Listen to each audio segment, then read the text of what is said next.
Welkom bij de 44e uitzending van Beleef Kerkrade TV, Beleef Kerkrade Televisie, verzund te gast in het buurthuis Enne, het Leger des Heils, buurthuis Enne aan de Hertogenlaan.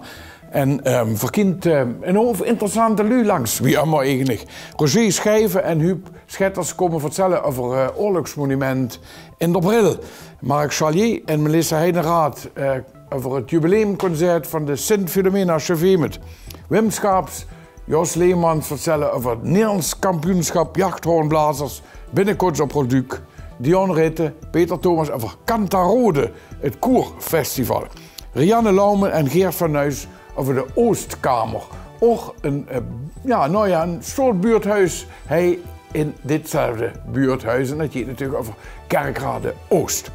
Rick Overdijk, hier dus een rondleiding door. En Rick is officier bij het Leger des Heils en vervangen Rick A met Lei Weerts en Wim Jochems over Sansage en Bohemianka. En dat zijn twee interessante orkesten en ze vertellen over een gezamenlijk jubileumconcert. Nou, veel plezier bij de 44e aflevering.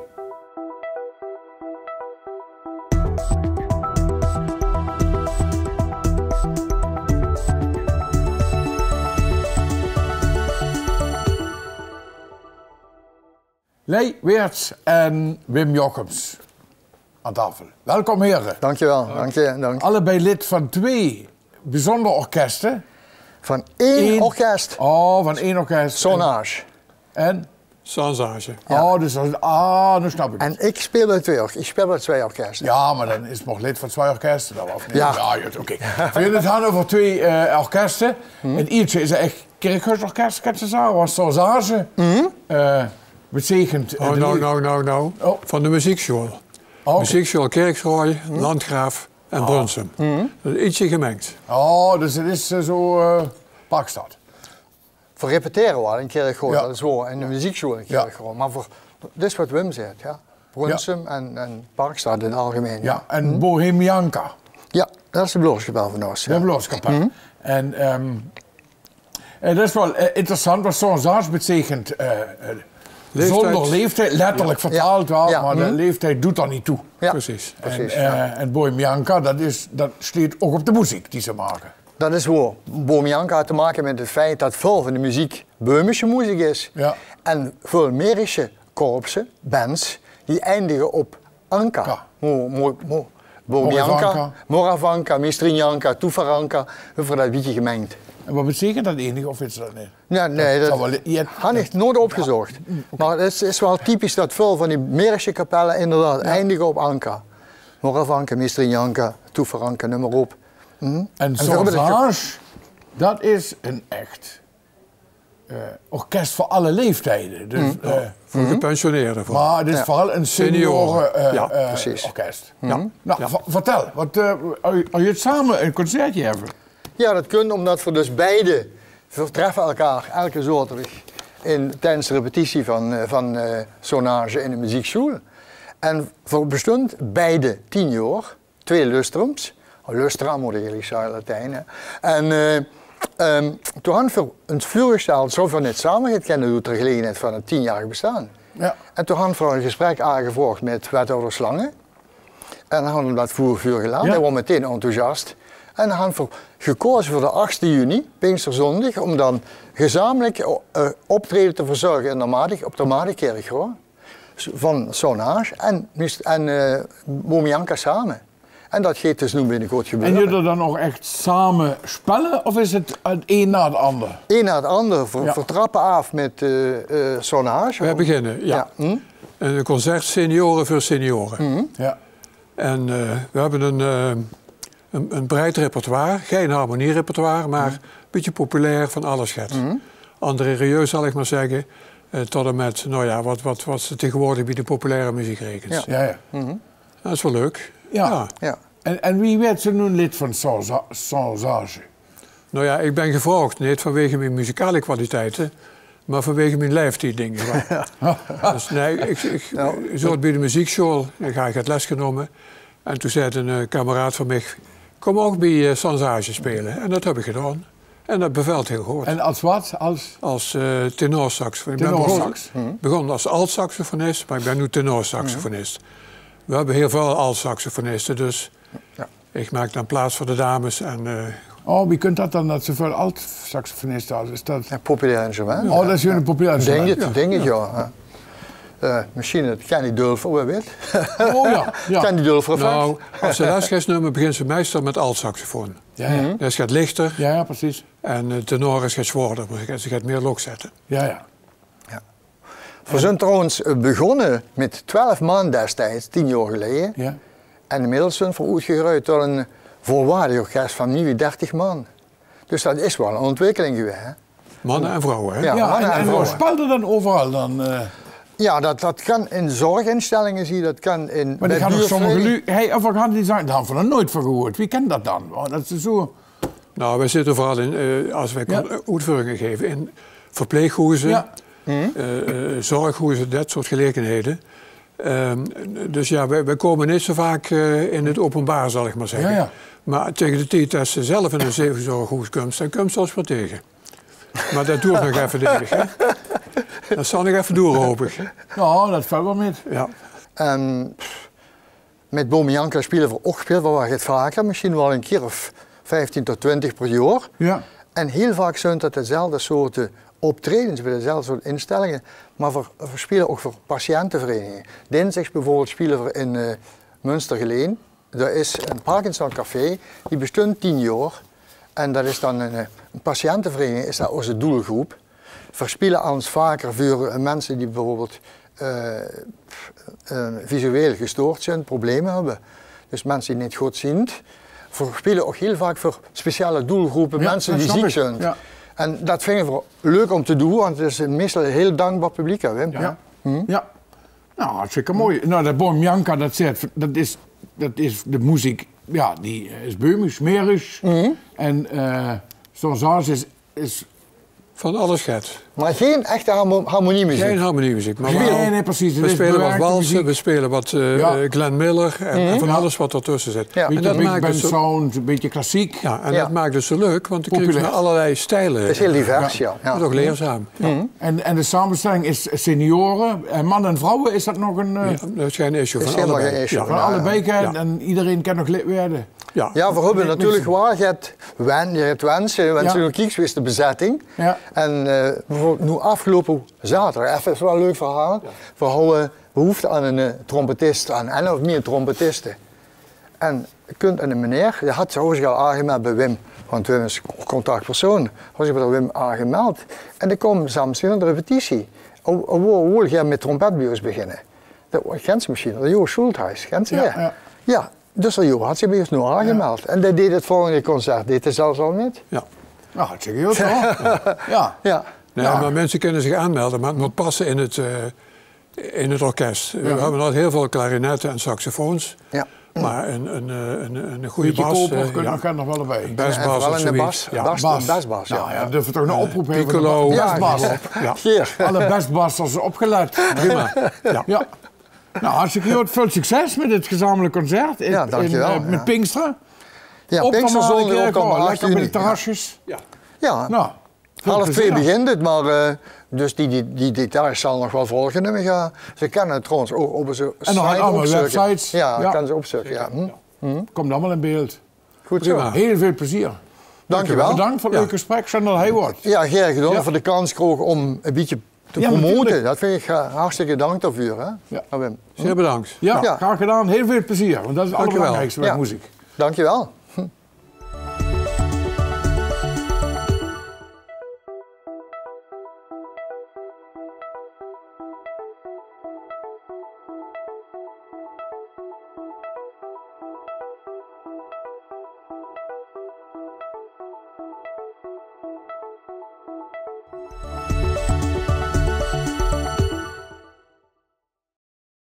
Voor jullie het aan over de wereldgeschiedenis. En misschien wel actueler dan ooit. Voor jullie het terugdreiken naar de Tweede Weltkrieg. Want voor jullie aan het besteden aan een oorlogsmonument. Klinkt oorlogsmonument, ik keer gewoon in de bril. Ja. En ik ga twee heren hier dus, Roger Schijven. Ja. En Huub Schetters en die jullie vertellen over dat monumentje en ook nog van een verein waar ze lid van zijn, Neel. Ja. En, maar eens even over dat monument. Ja. Want ik geloof dat hij elke keer gaat zo zworen, dan weet ik niet of jij de dat weet. Dat is het schöne dat van Sint-Oetsgenudig. Vanaf Huwel. Ja. Juist. Hè? Dat is onze inzet. Ja. Het schöne is dat voor Sint-Oetsgenudig natuurlijk waarvoor dank. En we willen natuurlijk inderdaad aangeven wie dat tot stand is gekomen. Ja. Door Huub is mijn oud-Engels leraar en ook zeker houder van een zeer geschiedkundig, zeer actueel en mooi historisch museum, zal ik het. Maar door Huub benoemde het immer een historische verzameling. Ja. En hij had onder andere deze helm in zijn verzameling. En wie ging een keer van er staat naar Kerkgooiong. Toen kwam ik door de bril en toen ging in een flits mij de helm voorbij. En toen woed dat mijn inspiratie. Wat is passeerd dan? Eind september 1944 woed langzaam Zuid-Limburg en met name Parkstad Heden woed bevrijd. Ja. En op een gegeven moment zijn 2 soldaten van het 247 engineersregiment op pad geschikt om de brug op de Loert te gaan controleren op explosieven, etc. Echter, die hadden een fatale vergissing gemaakt, bleek achteraf. Die zijn op de hele baan, worden 2 tramlijnen bij elkaar komen, zijn die vervolgens richting Kerkgooiong hangen. En wie die op een gegeven moment door de bril gingen, wordt die door de Duitsers vermoord. En het worden eerst 2 Amerikanen die van onze bevrijders worden, die hij op Kerkgooisch grondgebied zijn vermoord. De helm had een van die jongen gedragen. Dat wordt George Bauer. Die is toen door de Duitsers in het hospitaal gebracht. Die is door geopereerd door de chirurg, de heer Krijgen wordt dat. En uiteindelijk ook hij is komen te overlijden. Zo wie meteen ter plaatse door Dick Hosler. Nou, wat is er gebeurd? Die jongens zijn toch opgebaard in de dodenkamer. De zuster Epifana had op een gegeven moment over gezorgd dat er schoon bloemen meer komen. Oranje bloemen. Als teken voor het Koningshuis. En toen komen de Duitsers terug, want de lichamen waren nog niet vrijgehouden. Ja. Nou ja, toen zijn ze allemaal er van deur gegaan. Er waren een fotograaf bij, er waren een dode... Ja, want die foto's zijn er al. Die zijn er, ja. Die stonden onder andere ook op onze website van het Nederland-Amerika Instituut Limburg. En onder andere in die Bugger. Ja. En ze zijn dus ook in Margat begraven? Nee, uiteindelijk, zeg maar wie de Duitsers de lichamen vrij aan het in september 1944. Toen zijn ze in Eastelijn begraven in Hory-Chapelle. En wie op een gegeven moment de Amerikanen van het toenmalig oorlogsministerie had gezegd van wat doen we met de overledenen, hadden de nabestaanden besloten om ze te repatriëren terug naar Amerika. Okay. Dus ze zijn beide in Ohio zijn ze begraven. En de hand van dat brillenmonument. Ja, nou dus op een gegeven moment horen ze van wie gunt we dat organiseren. Dus ik ben met de Huub aan de slag gegaan. We zijn bij Kerkgooiong op de Gemende geweest. En uiteindelijk met zeer veel medewerking van de Gemende hadden we een prachtig monument weten te organiseren. Wie ziet dat eruit? Het zijn in principe 2 kokers in de vorm van een V, Victory. Dan hebben we een plaat in het midden en op de plaat staat in principe het verhaal, zeer in het kort, van de jongen. Op de achtergrond hebben we het Old Hickory blad laten zetten, want ze komen van de 30e divisie Old Hickory. En het verhaal van de mannen. Daar staat verder Beleefd Kerkgooiong het logo van onze verein, het Nederland-Amerika Instituut Limburg, plus een QR-code. Als de lui die scannen, komt er rechtstreeks. Dan. Precies. En waar is het dan precies? Waar kan ze het dan vingen? Precies? Ja, als men de Kerkgooisch Steerweg om lief heeft, komen we bij de verkeerslichten uit, maar je durft er bril en meteen aan de linkerzijde in het Stadspark, daar ziet men het staan. Ah, oké. Nou. Tussen de tunnels. En dat is de helm. En dat is de helm van de jongen, daar hebben we dat verband op gekoppeld. Het kogelgat. Ja, de Dick Hosler had op dat moment, wie hij door een bril voert, de helm gedragen. En dit is zijn originele helm, waar hij uiteindelijk toch niet de juiste bescherming houdt. En uiteindelijk is komen te overlijden. Dat is voor mij een reliquie. Dat is een reliquie. Ja. Dus het is een jonge man had er onder gezeten. En is hij ver van zijn huis, in een onbeduidende plek is hij dus gesneuveld. En dat raakt mij zo jet. Ja, dat snap ik. Precies. En er zit er ook nog lid van de verein, hoor, NEEL. Dat is een instituut, Nederlands-Amerikaans instituut. Dat Limburg. Is opgericht door de Krieg. Precies. Had ik gelezen, 46. En dat is er op een einde aangekomen in de 70er jaren volgens mij. 57. 57, dat woord. En daarna had u daar een NEL, het Nederlands-Amerikaans Instituut Limburg. Ja, een half uur voor 27 november 1952. En ik ben nu 8 jaar secretaris van dit verein. En voor principe wat het eind van de oorlog was, wie is het tot stand gekomen? De bevrijders zijn vervolgens vanuit Zuid-Limburg doorgestoten naar Duitsland. En als die een pas kregen voor verlof of gewond raken, komen ze terug naar Zuid-Limburg. Daar worden ze weinig kazernes om die jongens te verzorgen. En zijn bij privé mensen ondergebracht. Ja. Nou, dat is een vriendschapsband ontstaan, want ze vertellen het met die, kroegen ze eten, te drinken, et cetera. Ja, snap ik. En de verein was bedoeld om die contacten te onderhouden. Nou, nu is dat natuurlijk niet meer aan de orde. Nou, Huitsendag doet van nog hetzelfde. Ja. En dan met iedere maand een evenement. We hebben 2 hele grote Memorial Eve Dinner. Dat is voor Memorial Day, het herdenken van de gevallenen vanuit de Tweede Wereldoorlog. Ja. En het Christmas Dinner. En overige evenementen dat voor de jongen op een gegeven moment kunnen laten zien wie voor Bourgondisch leven hier in Limburg zit. Voor de jongen is het natuurlijk, binnenkort niet meer, als ik het zo zeg. Dat kent... Door Huitsendag zijn ze nog helemaal ja, maar dat zit dan niet meer zoveel. Ja. Maar ja, we moeten rekening houden. Dat moest gewoon weten. Een jaar of 20 waren of zo, de jongste misschien. Nou, 19, 18. Een heel mooi verhaal is om aan te geven. Dominique Ritelli, die komt uit New York, 104 jaar. Ja. Die deed dus voor de zoveelste keer als Memorial Eve Dinner aan. Dus hij is wederom aanwezig om zijn verhalen te delen met ons. Dat weet ik natuurlijk ook. Oké. Niet van dem, maar wel dat er zit nog wel zeker. Ja. En dus dat huurt een keer op. En wat je er dan doen? Dan zijn de veteranen in principe alleen nog in ons gedachtegoed en dat we ze in ieder geval nog de nodige eer toewijzen op bijvoorbeeld Memorial Day. Maar Huitsendag hangt voor onze vrijheid nog momenteel hier in Europa door de jongen die hier gelegerd zijn. En met name vanuit de Awags en Geilenkirchen, Joint Headquarters in Brunsum. En we hebben ook, wat heel veel u net weten, de US Coast Guard. Die zit ook hier in Brunsum. Voor heel Weet je wat de chance is? Ik ga al vanaf de oorlog in contact met de familie van de piloot die boven de Hols neergehaald is. Charles en Dimmock. Ja. Daar had ik nog allemaal contact met. Ja. Vriendschap is dat geworden. Ja. En dat doet goed. Ja. En daar is waar Neel bijvoorbeeld ook voor staat. We willen gewoon die contacten behouden om de lui die jij dan een tour hebben van 2-3 jaar, om die dus inderdaad met ons bekendschap te maken over onze gebruiken, economisch, school, vooral Bourgondisch natuurlijk, want de huurde heb je en een drankje bij, hè, voor Sint-Limburg. Ja, en we kunnen allemaal lid worden en dan had ik een website waar we alle informatie kunnen vinden. Er zijn een mooie boek kijken over de Old Hickory Division. En dit is van Margarethe. Ja. Dat is met vuur. Ja. En ja, de site is in ieder geval immer actueel. Daar kunnen we alle informatie terughalen. Hij is in het Engels, want dat kennen dan op een gegeven moment de Lucas allemaal lezen natuurlijk. Ja. En het punt is, in principe is hem heel makkelijk te vinden. Als meneer Limburg intoetst, dan kunt u bovenaan in de Google. En het is in principe www.neel-limburg.nl. Het is in ieder geval je werk om herinneringen levend te houden. Want we niks weten over die schichten, de toekomst van het aan. Dus en zeker met zo. Ja, maar had recht. Nog een kleine actueel reliquie. Dit is een oud leerling van mij. Die mij over het hoofd gegroeid is. Maar geestelijk. Juist, dat beken ik.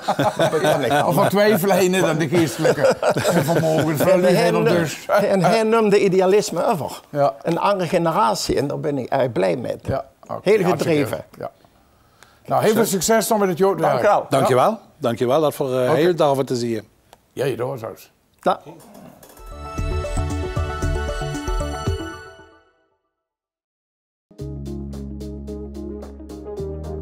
We zijn nu in de tweede week van het archeologisch onderzoek hier bij de abdij van Rolduc. We verwachten hier een Romeinse villa te vinden, of we gingen er naar op zoek.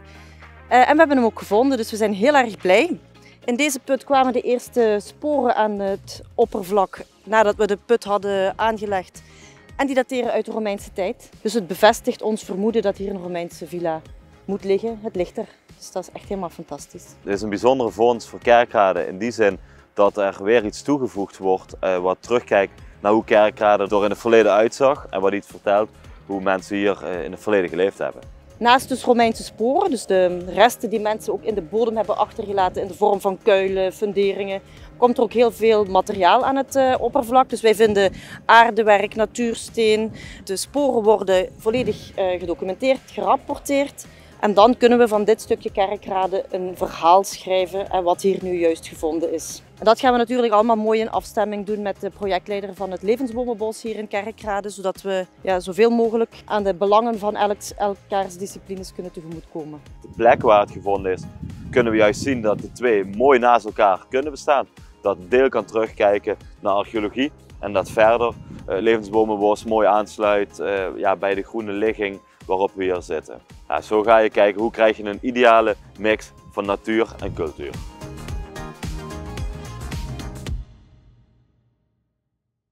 ...125 jaar Philomeen van Chevet met Harmonie Sint Philomena. Chevramont in Kerkrade. En die hadden een geweldig jubileumjaar. Wat ze vieren zijn, dat hadden al van Jood natuurlijk. Maar binnenkort, en dat is op de 20 juni... is een geweldig jubileumconcert, natuurlijk in ons theater in de Hub. Parkstad Limburg Theater Kerkrade, om het maar heel formeel te zeggen. Bij me gaan er dus Melissa Heideraad, lid van de Harmonie. Ja. Klarinet, klarinetiste, bestuurslid en Mark Chalier en du bent... Ik ben lid van het feestcomité en productieleider van het jubileumconcert. Ja. Ja. En het staat dus jetzt wel heel leuk, hoor, daar. Nogal. Vertel eens. Ja, we zijn gevraagd van ons Philomena om een jubileumconcert te organiseren van ons het feestcomité. En we zijn gaan kijken van wat geeft nu de sfeer van de Philomena weer. En we vonden eigenlijk dat het vooral is dat het met jeugd te maken moet hebben, omdat Philomena best veel jeugd in de gelederen had. En in de tijd dat we aanvangen te programmeren, om het zo te zeggen, toen stond ik graag te zien een geval dat een jong uit Kerkrade, Milan van Waardenburg, dat hij grote naam had maken geworden in de musicalwereld. Dus zijn we aangevangen met hem zijn manager, want hem had te benaderen van, zou dat je het zien dat hij met Philomena concert kunt doen. Maar we willen het Jans breed maken, dus niet alleen maar een musicalconcert bij wijze van spreken. Dus vervolgens zijn we naar Mert Robijns gestapt, wat de Popprijs Limburg van Jange jaar had gewonnen. En inmiddels overigens genomineerd is voor de Popprijs Nederland. En ook dem hand voor wisten te contracteren. En zo zijn we eigenlijk weer gegaan met alles solisten die nog en jong zijn. En het je maat hand in de muziekwereld of het maar gezond in de muziekwereld. Ja. Dus denk bijvoorbeeld aan een Danny Powels, die natuurlijk jij de rennen wel kent. Overigens onze oudste solist is met zijn 35 van het concert is. Ja, dat is wel bijzonder. Ja, en de jongste solist is het Lune Weijers. Lune van der Tim en Marjolein, wat van Jange jaar het Schön Liedjerconcours had gewonnen während de Kerkrade Platdag. Voorhand het Floor Bosman, ja, Harmonie van Chevet met ken natuurlijk geen concertje even ohne dat Floor erbij is. Maar voorhand ook het Noor van Hommerich. En het Noor van Hommerich, dat is eigenlijk ontdekt in het tijd dat er Wim Heijmans stadsdichter wordt. En hij zoekt muziek bij zijn optredens en door Wil Hamers te komen met het Noor van Hommerich en zegt van het kalt zwaar Hollands, maar moet ze luisteren bij dat dat plat zingt, omdat dat natuurlijk wel jet van Wim wordt. Dus dat deed ook met aan het concert. Ja, en ik zou bouw zeggen, net zo van jij in het discjockey. Dan denken ze van een harmonieorkest met een discjockey, maar dan hand vernuurd bij een aantal nummeren die geprogrammeerd zijn. En dat is de DJ Riley Misery van Chevet. Ja. Dat deed ook met aan het concert. Nou, dat is echt wel een bonk programma. Ja. En vooral opvallend natuurlijk de jeugd. Ja. En dat is echt iets wat jullie ook wilden, hè? Of niet? Ja, we willen ook de jeugd, willen wij ook aantrekken binnen de harmonie. De jeugd heeft natuurlijk de toekomst. We hebben ook verschillende concerten gegeven, oftewel met de grote harmonie, maar ook met de jeugdharmonie, met ons eigen opleidingsorkest, oftewel Oeps. We hebben ook diverse optredens afgelopen jaar mogen doen. Met de grote harmonie was dat bijvoorbeeld de afscheidstour van een Modernerval, een matineeconcert. We hebben kerstconcert gegeven, maar ook ons opleidingsorkest heeft ook 2 kerstconcerten gegeven. Dan hebben we elk jaar Kniepen Meets Bloem hebben we dit jaar ook nog gehad. De carnavalsoptochten. En ja, komende maand gaan wij ook op repetitieweekend. En ook dan betrekken we de jeugd. Want ook tijdens het jubileumconcert betrekken we ook ons eigen opleidingsorkest. En tijdens het repetitieweekend willen we ook de verbinding leggen. Want alleen muziek maken is leuk, maar als je ook nog de verbinding legt, moet het gezellig worden, hè? Dan heb je natuurlijk ook veel hogere kwaliteit wat je dan ook kan neerzetten. Ja, en hoe is die verhouding dan? Weet je dat dan tussen jeugd en al wat oudere leden? Ja, we hebben, ja, wat is jeugd natuurlijk ten eerste? Ja, dat kan je gelijk beantwoorden die vraag. Dat is natuurlijk, we hebben een aantal echt jeugdigen, dat is 10 jaar, die zijn ook echt nog kinderen. Dan heb je de wat oudere jeugd, ja. Dat is ook best een grote groep. En ja, dus de verhouding kan ik niet helemaal toelichten, maar we hebben wel zeker veel jeugd binnen de harmonie. Ja. En, maar zijn jullie uniek daarin, denk je, of niet? Of, ik denk dat alle harmonieën wel de jeugd willen aantrekken, want ja, iedereen weet, de jeugd heeft de toekomst. Maar dat moet ook een beetje blijven bestaan, ja, dit, hè? Ja, maar ik denk wel dat wij goed op weg zijn, ook nu met dit jubileumconcert, dat we ook andere jeugdigen aantrekken en dat mensen ook zien, oh, zo'n harmonie, dat is niet altijd oudbollig wat de meeste mensen ook denken. Ja, want wat noemen ze een paar werken die jullie dan spelen nu en die dan vooral ook voor jonge mensen... Ja, wat met name dan de Jovidel Ader van de DJ erbij had. Dat is bijvoorbeeld Sandstorm nummer. Ja. Dat weet je door met de harmonie en een discjockey. En voorhand ook een dansgroep van Dance to Move. De Ton Grete die door de choreografie vuur. Ja. En ja, daar had ze toch moderne muziek voor nodig. Dansgroep over zijn 13-jarige, dus dat is ook wel erg leuk. En wat voor je doorhand is dat voor de finale speelt de harmonie het wereldwijd orkest, wat ook het Metropoolorkest is uitgebracht.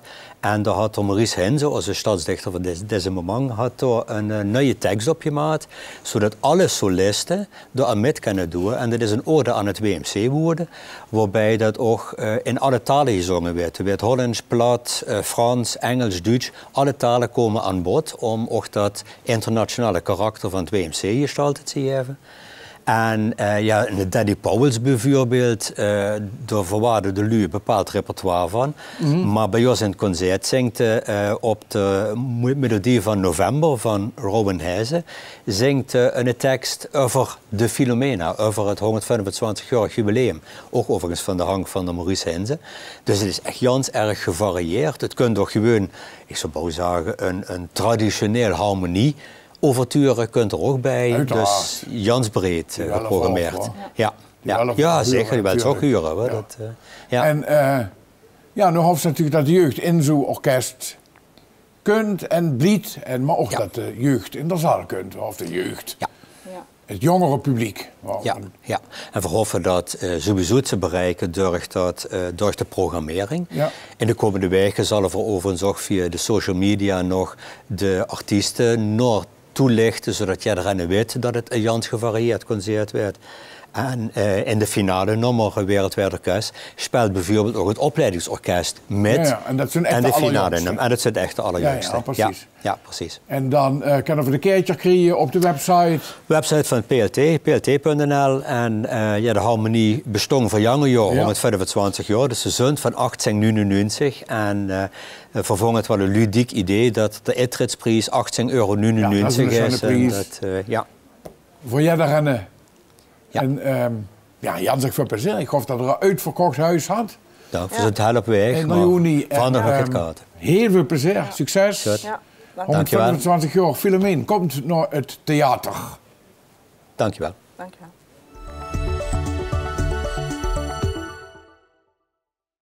Bij mij gaan dus de jachthoornblazers van Rolduc. En heren Wiel Schaaps, Jos Leemans, van harte welkom. Dankjewel. Jos zit 2 van de jachthoornblazers van Rolduc. 2 van de 18. 2 van de 18 en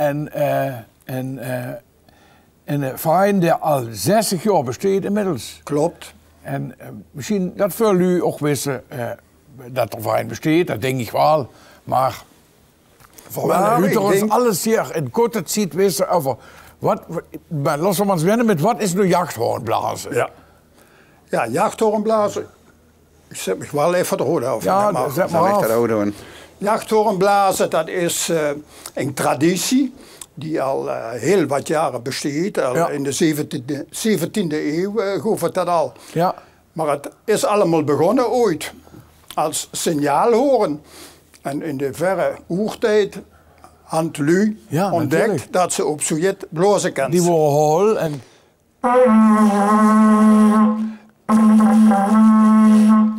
En er worden in die tijd al signalen mee afgegeven. Ja. Omdat dat over verre afstanden te horen wordt. Natuurlijk, ja. Door de eeuwen heen had dat zich ontwikkeld. En in de 18e eeuw is het natuurples gekomen.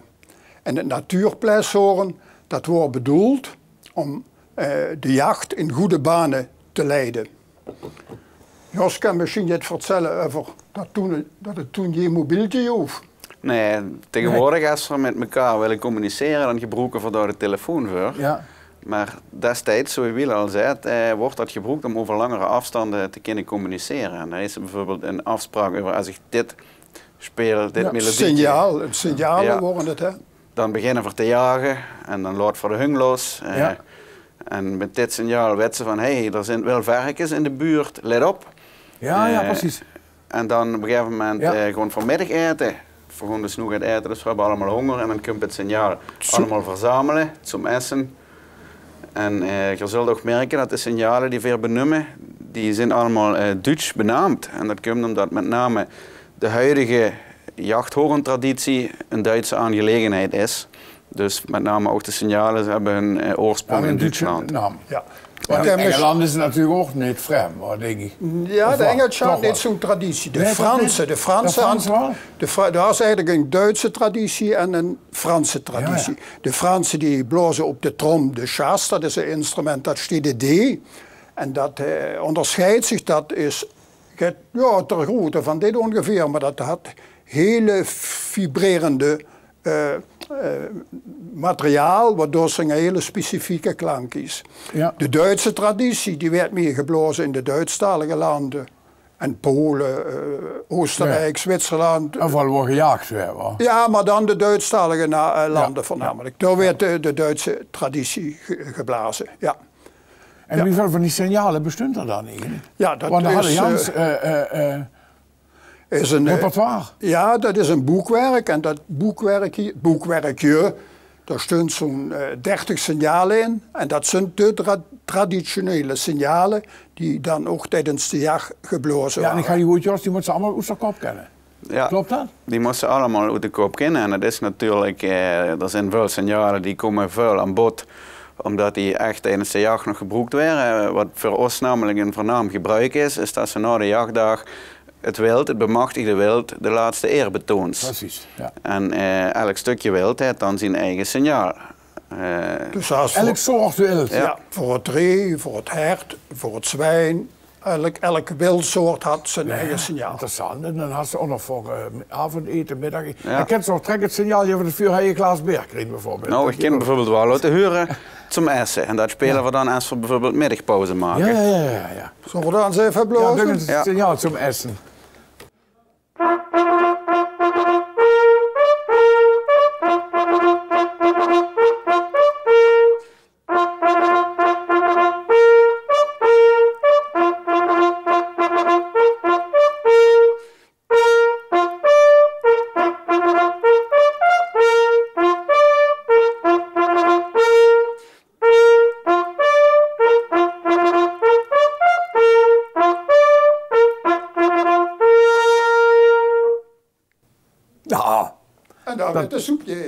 Men kan zich daar echt niet bij voorstellen, maar wat ik me wel afvraag wie nu zo'n luisteren, dat is, wenn dan, u kent die oesterkop, maar die daar in het veld zitten en zijn het jagen, die moeten dus ook wissen wat klinkt. Of is dat niet meer zo historisch allemaal? Exact. Ja. Wie je zei, het mobieltje en er een moderne techniek had dit vernomen. Ja. Dit is puur nog historisch en cultuur. Ik vind het toch zo nog weer een mobieltje. Zo is het. En is ook vooral het gevoel dat je erbij hebt. Precies, het gevoel van traditie. Ja, exact. En gebruiken. Ja. En dan voor ogen, want dat ziet dus al boven. Vandaag, en dat moeten we wel natuurlijk memoreren, 25 mei, de Nederlandse kampioenschappen jachthoornblazers. De jachthoornblazers van Duik zijn al een paar maal Nederlands kampioen weer. Weet je hoe is de geschiedenis? Afgelopen jaar dus zijn voor Nationaal Park de Hoge Veluwe zijn voor de 8e keer Nederlands kampioen geworden. Dus dat proberen we nu om te prolongeren. En de reden is dat omdat voor Nederlands kampioen zijn geworden, dat we gevraagd zijn om dit jaar dit te organiseren. Ja. En dat gaan we heel groots aanpakken op onze thuisbasis, de abdij Rolduc. We hebben tal van mooie nevenevenementen, dus het is niet alleen maar voor de mensen jachthoornblazen. Er is een grote braderie, er zijn oude ambachten, er zijn historische tractoren en de valkenier, de demonstraties schiet. Heel veel korpsen uit Nederland, België, Duitsland, Luxemburg, die acte de présence komen geven. Dus een dag waarvoor we willen vragen, zeker aan de Kerkraadse bevolking, komt naar Rolduc, want daar je dit gebeuren. En dan leert alles over de signalen en het jachthoornblazen en dan kan ik nog geweldig goed amuseren. 25 mei zien we en we wensen alvast veel succes. Dank je wel. Heren, bedankt voor het komen en zich ook voor het spellen. Ja, graag gedaan.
Ook deze keer is natuurlijk de evenementenkalender warm ramvol.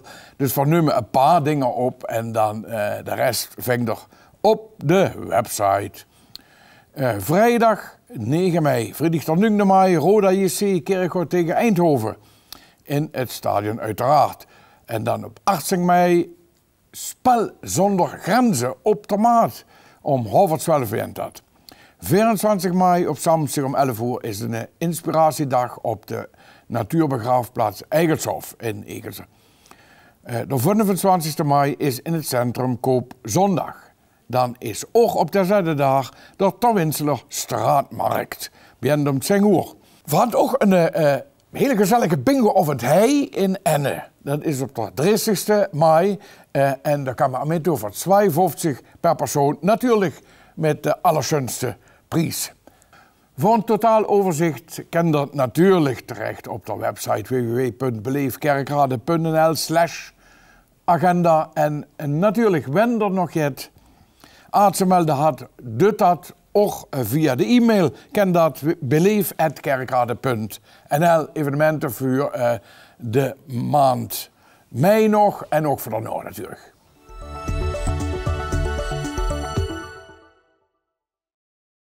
Dit jaar, alweer in de mei, Cantarode, Internationaal Korenfestival in het Hemelvaartsweekend. En dus Dion Ritte, festivaldirecteur, kan ik dat zo zeggen? Voor het artistieke gedeelte. Artistiek directeur, Peter Thomas, voorzitter van de stichting. Ja. Heren, welkom. Dankjewel. Schon dat hij zit, schon dat dat festival warm is. En voor de duur steeds al warm. En vertel eens, heel kort wat het is, dat we dat nog eens even onder de aandacht brengen. Ja, het festival is een korenfestival. Ja. En we hadden dat nu 11 jaar geleden is dat begonnen in Kerkrade. Dus het is nu de 8e editie.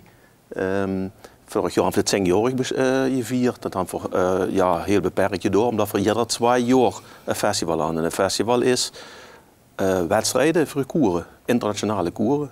En dat zijn workshops. Ja. Even een groot geheel. En daarna hebben we natuurlijk wel concerten. Concerten in een keer komen ook in de regio.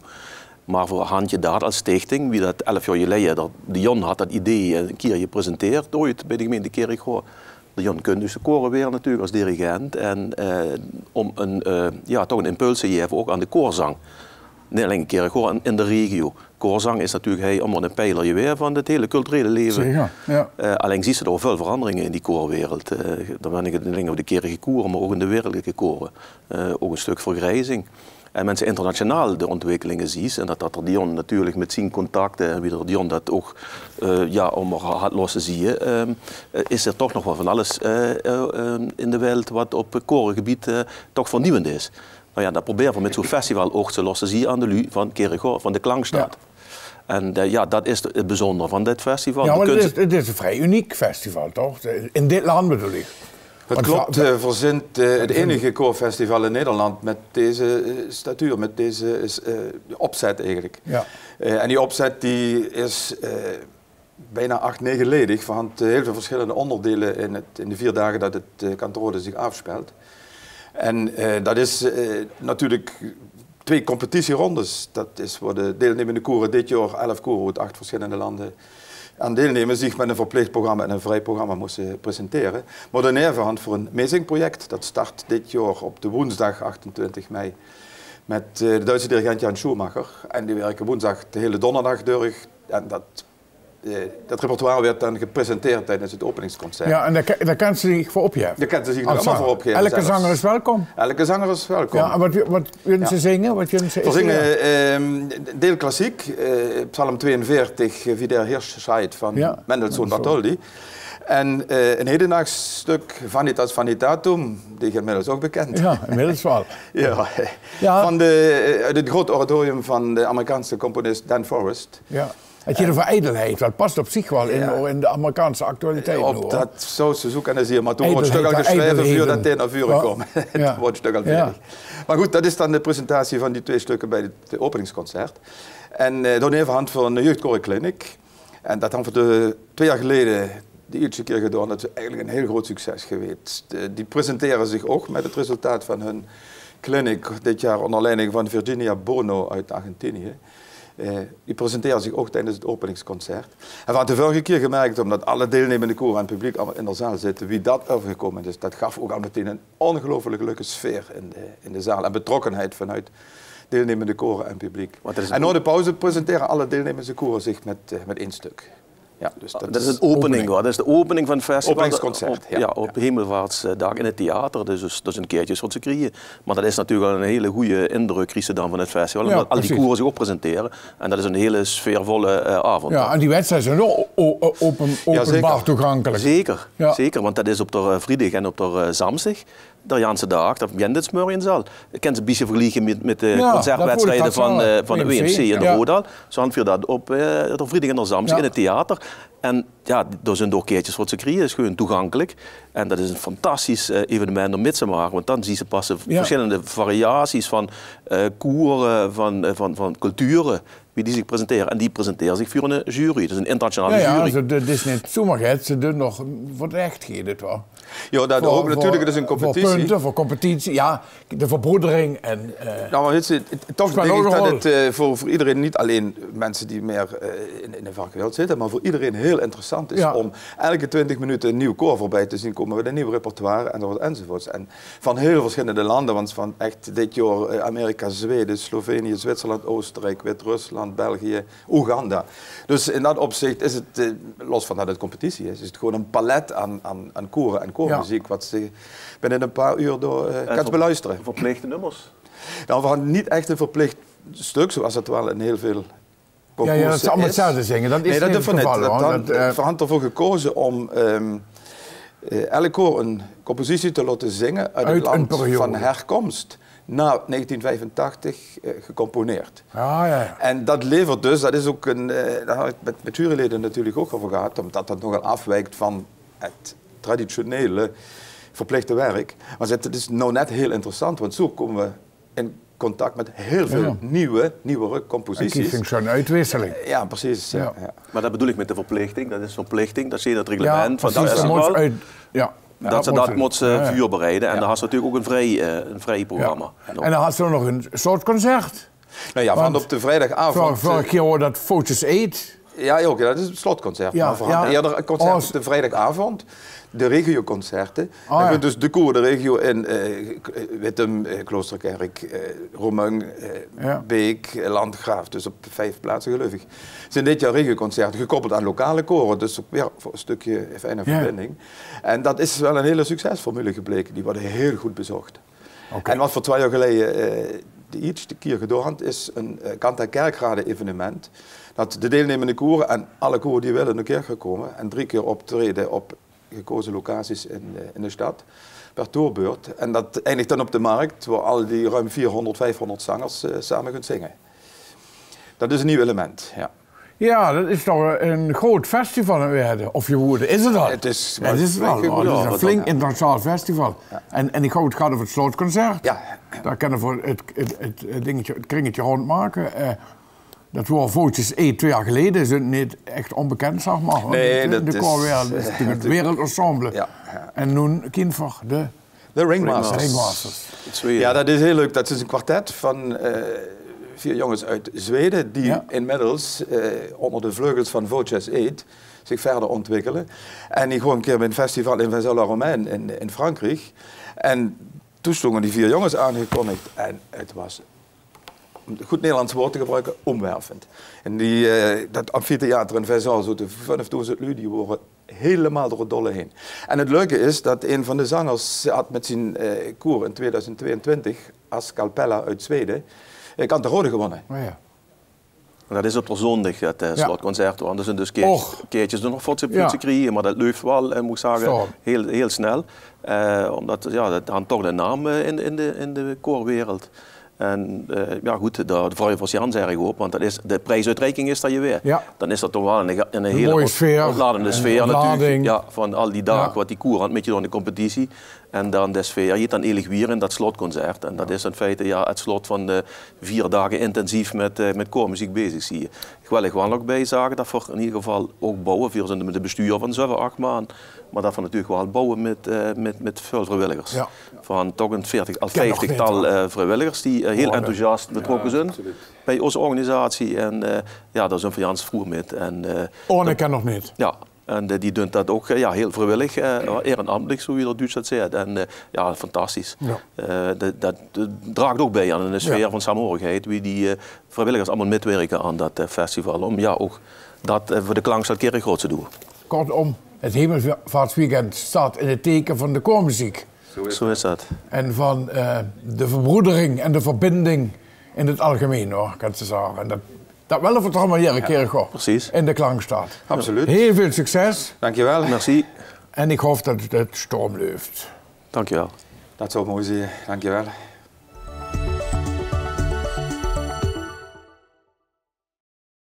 Avondzon. Wenn de zon warm ondergeet, dan wees me zeker al bescheid. De naad die kunt, nu wij de duister. Er winkt de draad nog jetje fluister. Jans huis mag ik mijn oren zou, je is van stilte, knoevel rauw. Ik los ze varen al mijn zorgen. De zon kunt warm, die zie ik morgen. En bis die ziet, denk ik met reed, door duister is er ook je weet.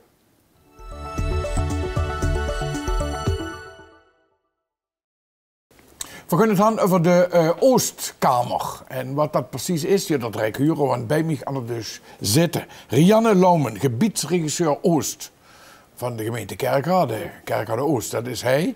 En Geert van Nuys, Heemwonen. Yes. Kennen voor allemaal. En de Oostkamer, we zitten enig min of meer in de Oostkamer. En in Enne, Dus, maar ik weet ook nog niet precies wat de Oostkamer is. Dat gaan jullie vertellen. Trap maar af. Nou, in de basis is dit een ontmoetingsplek voor de partners die bezig zijn hier aan de gebiedsontwikkeling Roldukerveld en de bewoners. En de partners, dat zijn de deelnemende partijen aan de gebiedsontwikkeling? Ja, klopt. Dat is Wonen Zuid, gemeente Kerkrade en Heewonen. Oké. En we zijn hier om als plek voor vragen van bewoners. Vragen over de gebiedsontwikkeling, over de woningbouw, over eigenlijk alles wat mensen willen weten over de ontwikkeling in dit gebied. Maar ook over, als ze vragen hebben überhaupt aan Wonen Zuid, Heewonen of gemeente Kerkrade, kunnen ze hier naartoe. Dus hier is ook altijd iemand dan die... Nou, altijd. We zijn er op dinsdag en donderdag van 11 uur tot 3 uur. Ja. Dus dat zijn onze openingstijden. We zitten dan aan de tafel achter u. Daar zitten we en daar staan we bewoners te woord. Maar ook werken we samen met de bewoners en partners. Het is ook een plek voor ons informeel samenwerken. Dus het is ook een plek waar we samen met bewoners en partners op een informele manier werken aan de opgaves uit de buurt. Uit de buurt. En wat komt hier zo binnenlopen? Aan vragen en aan mensen? Heel divers. Ja, heel divers. Met name, we zien toen de woontorens van Wonen Zuid, die nu klaar zijn, die 2 torens, toen was er een enorme toeloop van mensen die interesse hadden in die woontorens. Nu zie je dat er weer de volgende ontwikkeling op plan staat en dat mensen daar voor Heewonen veel binnenlopen. Maar ook voor als ze vragen hebben uit de buurten van de gemeente, waarvan ze denken van dat is ook de bedoeling. Dat willen we ook steeds verder uitdragen. Ja. Dat mensen hier voor alles terecht kunnen dus het is aan een die beetje, partijen. het is, zeg maar heel laagdrempelig en heel dichtbij en je kan zo binnen en alles vragen. Ja. En dat is ook wat we willen. Ja. Hè? We willen toegankelijk zijn voor de bewoners, we willen bereikbaar zijn, die drempels wegnemen en een plek creëren waar ze naartoe kunnen komen om hun vragen over Roldukerveld te stellen, over de gebiedsontwikkeling, maar ook om zorgen te bespreken. Ja. En we zijn er in eerste instantie, we hebben dit opgericht vanuit Roldukerveld, vanuit de gebiedsontwikkeling. Ja. Maar we zijn er ook veel breder voor heel Kerkrade Oost. De woningen zijn hier iets verder door in onderzoek. In de Kopenhagenstraat, de Slijdenstraat. En ook daarvoor... Ja, dat is een flink stuk. Hè? Ja, ook daarvoor zijn we gewoon hier. Ook om vanuit daaruit de vragen die daar nu spelen of de zorgen, om die te bespreken. Ja. Dus dat is steeds wat we... En dan ben je te gast bij het Leger des Heils. Ja, ook ja.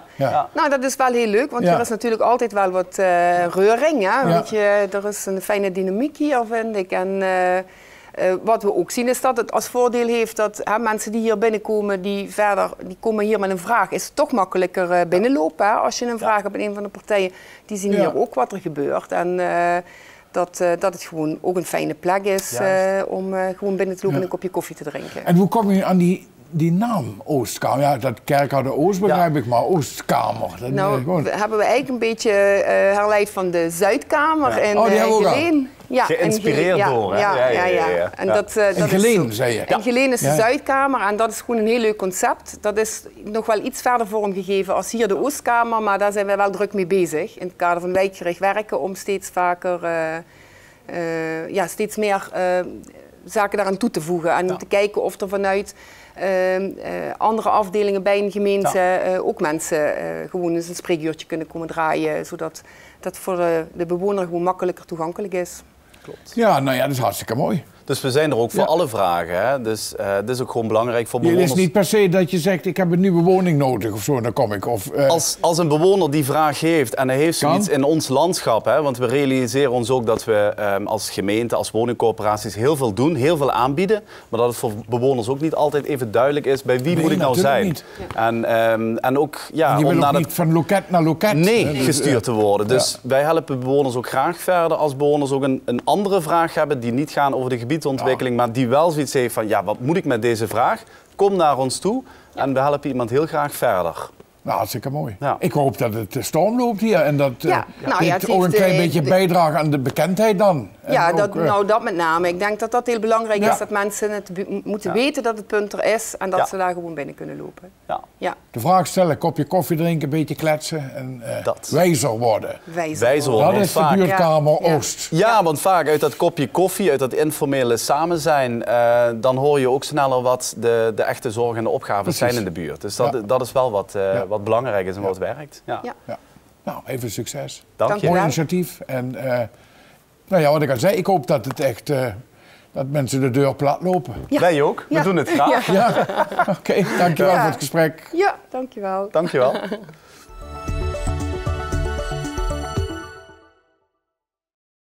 Buurthuis Enne, daar zitten we natuurlijk al deze uitzending. En nu, bij mij dus is Rick Overdijk. Hij is officier bij het Leger des Heils. En hij kan ons alles vertellen over Enne. Dat is natuurlijk wichtig als dat je bent. Voor ons, aan het einde van het programma, dan jullie vertellen over de locatie waar we zitten. Rick, welkom. Dankjewel. We praten Nederlands. Ja. Geen dialect. Dat klopt. Je bent wel een Limburger, of niet? Dat klopt. Oh, een Helenaar. Een Helenaar. Woonachtig in Kerkrade. Toch wel bijzonder dan in dit programma. Enne, wat is dat eigenlijk? Enne is een buurthuiskamer van het Leger des Heils. En het bestaat uit een buurtkamer en een tweedehands kledingwinkel. Ja. Dus het is... we zitten in een locatie van het Leger des Heils. Ja, in Kerkrade. En nu is bij veel mensen kennen het Leger des Heils natuurlijk als begrip. Hè? Maar wat is het eigenlijk als je het hebt over Kerkrade dan en het Leger des Heils? Nou, wist je dat het grootste leger ter wereld geen leger is van bommen en granaten? Ja. Maar dat is het Leger des Heils met meer dan 1,5 miljoen leden wereldwijd. Ja. Wij brengen geen destructie, wij brengen hoop en liefde. En dat is alles samengevat wat we dan hier vat je het samen. En dan, als je het dan heel concreet maakt, hè, want dat zijn natuurlijk prachtige begrippen. En zo kent iedereen natuurlijk ook het Leger des Heils. En wat gebeurt dan hier? Nou, hier heel dichtbij zijn wij een plek waar iedereen welkom is. Ja. Ongeacht hoe je in het leven staat. Ja. Dus alle lagen van de samenleving komen hier, vinden elkaar hier, maken verbinding met elkaar. Met als doel dat we hier een soort van community, met elkaar vormen, waarbij mensen elkaar gaan helpen, mensen om elkaar gaan geven. Ja. Iets wat je tegenwoordig steeds minder ziet in de wereld. En je hoeft helemaal niet van het leger te zijn om hier te mogen komen, maar hier is iedereen welkom. Je krijgt een kopje koffie, je kletst wat. Ja, dat klopt inderdaad. En dan hebben we het niet over een doelgroep dat vaak bekend is bij het Leger des Heils, ook in deze regio. Dat is dan met name de mensen zonder huis en haard. Dat is een andere tak van het Leger des Heils. Ja. Wij richten ons echt op het buurtwerk. Ja. En waarom hebben jullie deze locatie gekozen? Nou, dit is een prachtige plek, Kerkrade Oost, waar we ons bevinden op dit moment. Zelf heb ik de mensen hier leren kennen als mensen die openstaan voor een praatje met elkaar. Je komt iemand tegen buiten, mensen groeten elkaar vriendelijk. Dat zie ik op andere plekken wat minder dan in deze mooie plek. Het is een plek waar veel gebeurt op het moment. Er is een grote verbouwing gaande in deze wijk. Ja, zeker. Met afbreken en opnieuwbouwen van woningen. Dus ook daar zijn weer verschuivingen als het gaat om mensen die vertrekken en mensen die komen. Ja, en als je dan zo kijkt naar de mensen die er komen, hè, dan... Hoe gevarieerd is die groep? Zijn die van alle leeftijden? Of zie je meer de oudere mensen? Of...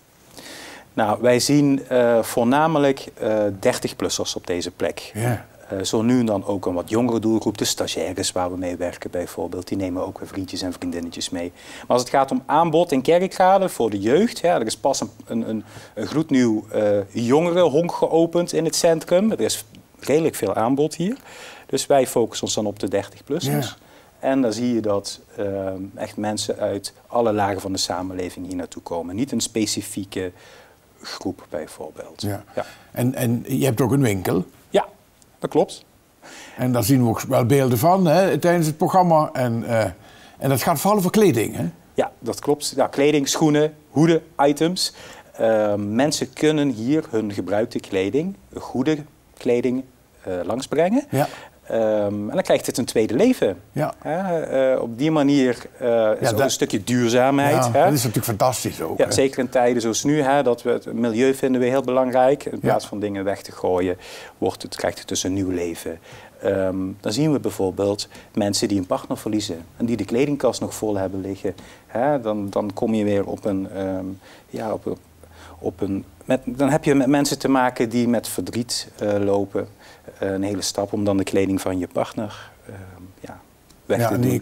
Komen ze langsbrengen? Ja, of gaan jullie ophalen? Nee, die komen ze langsbrengen. Ja, als we een busje zouden hebben, gingen we het ophalen. Ja. Oh, dat is een oproep eigenlijk, of niet? Ja, tot nu toe moet alles met de privéauto. Dus dat moet je dan maar weer regelen, zo'n busje. Dat moet je weer bij elkaar krijgen. Dan. Net als de kleding. We zijn heel blij met kleding van mensen. Maar zijn ook blij als ondernemers die bijvoorbeeld kleding over hebben uit hun collectie. Natuurlijk. Dat ze het hier komen langsbrengen. Ja, of dat we het kunnen oppikken. Ik hoop dat het druk wordt, hier lekker. Dankjewel. Bij Buurthuis Enne. Dankjewel. En bedankt voor het gesprek en de gastvrijheid. Dankjewel, Rick. Ja, dit wordt de 44e uitzending van Beleef Kerkgoor televisie voor u in Enne. Dat ligt aan de Hertogenlaan. Loopt er eens een keer binnen, dat is van het Leger des Heils. Daar kan u allemaal voor Tessik af. Daar kan zelfs tweedehands kleding brengen en ook gelden. En er is ook de Oostkamer, voorlichtingscentrum van de gemeente voor dit gebied. We hopen dat er een schöne uitzending gaat volgen waar uiteenlopende onderwerpen feestelijk en ook serieus over de Tweede Weltkrieg en zeker in dit lastige zitten een toepasselijk onderwerp. Dat wordt de 44e uitzending. We zien dus waarom in juni en dat is de 1 juni voor de volgende uitzending. En bis dan wens ik u een schön vruchtjaar en blijft gezond.